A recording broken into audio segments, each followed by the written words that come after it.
water movement in leaves.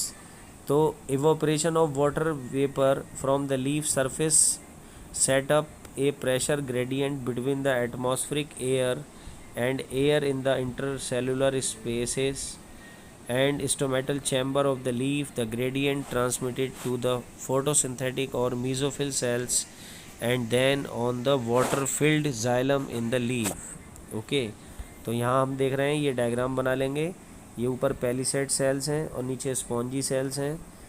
Palisade और spongy cell combinedly known as mesophyll cell. ये air space है, यहाँ से वाटर जो है निकलता रहता है एयर स्पेस से। Now transpiration and photosynthesis. Photosynthesis is limited by the water available in plant, which is depleted by transpiration. As a result, the guard cells become flaccid and close the stomata, thereby reducing the supply of carbon dioxide for photosynthesis. The evolution of C4 mechanism of photosynthesis can be considered as a strategy for minimizing the water loss and maximizing the ability of carbon dioxide. Okay, now use of transpiration. अब हम देखेंगे transpiration के क्या use हैं। Transpiration serve the following purposes in plant: create the transpiration pull for absorption and transport of water, transport minerals from the soil to all parts of the plant, cool the leaf surface and protect the plant from the injury, supply water for photosynthesis, maintains the shape and structure of plants by keeping the cell turgid. तो ये 5 फ़ायदे हमने देखा transpiration के होते हैं। Uptake of mineral ions. Most of the mineral can not enter the root by passive transport for two reasons. Mineral occur in the soil as a charged particle ions which cannot move across the cell membrane. Okay, now the concentration of minerals in the soil is usually lower than concentration of minerals in the root, but some minerals enter the root positively without any energy expenditure, and specific proteins in the membrane of root hair cells actively pump iron from the soil into the cytoplasm of epidermal cell. Transport of mineral ions. अब देखें mineral ion का transport कैसे होता है। Once in the xylem and the mineral ions are transported to all parts through the transpiration stream. अब unloading of the mineral ions takes place at the fine vein ending through the active uptake by cells and also by diffusion. Mineral ions are also often remobilized from the older sensing parts to younger leaves and other parts. Some of the nitrogen is transported as inorganic ions, while the most of it is carried in the organic form such as amino acids and other compounds. Some small amount of sulfur and phosphorus are carried as a organic component, and there is also exchange of material between the xylem and phloem. Now phloem transport. तो phloem transport में अभी हम देखेंगे the source of phloem transport in the leaf and the sink in any part that needs food or the storage organ. Since the source sink relationship can vary, the phloem transport is bidirectional. Phloem sap mainly consists of water, sucrose, amino acids and hormone. The most accepted mechanism for the translocation of sugar through the phloem is the pressure flow or mass flow hypothesis. So phloem as the path of sugar transport. The seep tube cells from the cell from the long columns for the transport with their ends wall placed one over the other, and the ends wall also called seep plates have pores called seep pores. Cytoplasmic strands pass through the seep pores which helps in transport of sugar.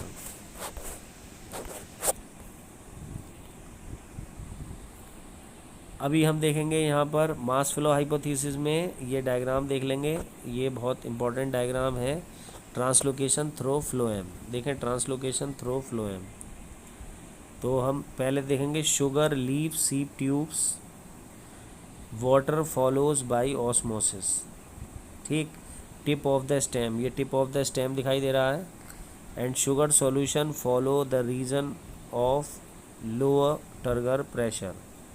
तो हम देख रहे हैं यहाँ पर sugar जो है ऊपर की तरफ फ्लोएम में बन रही है, तो ऊपर से नीचे की तरफ आ रही है, यानी ऊपर शुगर बन रही है लीव्स के अंदर, तो यहाँ पर हायर टर्गर प्रेशर है, और हायर से लोअर की तरफ जो है शुगर आ रही है, यानी अपवर्ड टू डाउनवर्ड शुगर जो है ये आ रही है फ्लोएम के जरिए, अपवर्ड टू डाउनवर्ड। दूसरी सिचुएशन में हम देख रहे हैं रूट जो होती है वो वाटर को एब्जॉर्ब कर रही है, तो हम देख रहे हैं यहाँ पर sugar leaves the sieve tube for the metabolism and storage of water follow by osmosis। Water नीचे से ऊपर की तरफ जा रहा है, sugar enter the sieve tubes, water follows by osmosis, higher hydrostatic pressure। ठीक है, तो अभी हमने ये जो प्रोसेस देखी है, ये डायग्राम बहुत अच्छी तरीके से बना लेंगे। इसमें हम देख रहे हैं कि sugar enters the sieve tube. देखें ये जो शुगर है फोटोसिंथेसिस के ज़रिए बनी, और ये सीप ट्यूब्स के अंदर एंटर हो गई। सीप tubes water follow by osmosis, water जो है ऑस्मोसिस के ज़रिए हायर हाइड्रोस्टैटिक प्रेशर, यहाँ पर आ गया higher hydrostatic pressure. Sugar leave the sieve tube for metabolism and storage, water follow by osmosis. तो ये डायग्राम अच्छी तरीके से देख लेंगे।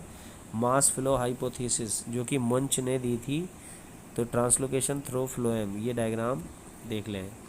इसके बाद देखें ग्रिडलिंग एक्सपेरिमेंट का मतलब ये है कि ये एक्सपेरिमेंट प्रूव करते हैं कि अगर जाइलम या फ्लोएम जो होते हैं अगर प्लांट बॉडी से निकाल दिए जाएँ, ग्रिडल कर दिए जाएँ, तो क्या इम्पैक्ट पड़ेगा। Girdling experiment has been used to identify the tissue through the food is transported. तो जैसे अगर हम a ring of bark is removed from the trunk up to the depth of phloem, यानी अगर हम एक स्टेम में से हम फ्लोएम निकाल लें, in the absence of phloem food is not translocated downward, तो हम देखेंगे फूड जो है नीचे की तरफ नहीं जा पाएगा, क्योंकि फ्लोएम फूड का ट्रांसपोर्टेशन करता है। As the consequence the portion of the bark above the girdle becomes swollen after a few weeks. तो हम देखेंगे अगर हमने बार्क में से फ्लोएम पार्ट निकाल लिया किसी स्टेम में से, तो फोटोसिंथेसिस के ज़रिए जितना भी ग्लूकोज है वो रूट तक नहीं पहुंच पाएगा, और जितने हिस्से से हमने फ्लोएम काट के निकाला था वो हिस्सा स्वेल होने लगेगा, क्योंकि उसके अंदर फूड स्टोर होने लगेगा। This indicates that phloem is the tissue responsible for transport of organic food. Okay, तो ये आ गया हमारा। और इस मास फ्लो हाइपोथेसिस के डायग्राम को अच्छी तरीके से देख लें। ये डायग्राम मास फ्लो हाइपोथेसिस मंच फ्लो हाइपोथेसिस में आता है। वाटर देखें इसमें नीचे से ऊपर की तरफ चलेगा, तो वाटर के लिए जो कॉन्सेंट्रेशन है नीचे की तरफ हायर हो जाती है और ऊपर की तरफ लोअर हो जाती है। वाटर जो है नीचे से ऊपर की तरफ चल रहा है इसमें, और फूड जो है ऊपर से नीचे की तरफ चल रहा है। पत्तियों से फूड होता हुआ टिप ऑफ स्टेम से ऊपर से नीचे की तरफ सीप ट्यूब्स के ज़रिए चल रहा है। तो वाटर का ट्रांसपोर्टेशन तो जाइलम से हो गया, और हम देख रहे हैं शुगर लीव सीप tube for metabolism and storage, water follow by osmosis. तो देखें ये जो सीप ट्यूब के चारों तरफ हम देख रहे हैं, यहाँ हम देख रहे हैं रूट में जो सेंटर में है ये तो सीप ट्यूब है, तो सीप ट्यूब में किसका फ्लो हो रहा है, सीप ट्यूब में हो रहा है ग्लूकोज का, ठीक है, और सीप ट्यूब के बाहर जो है ये वाटर का फ्लो हो रहा है। तो ये डायग्राम देख लेंगे, और इस तरीके से ये हमारा चैप्टर कंप्लीट हो गया। इसके मैं क्वेश्चन आप लोगों को दे दूंगा।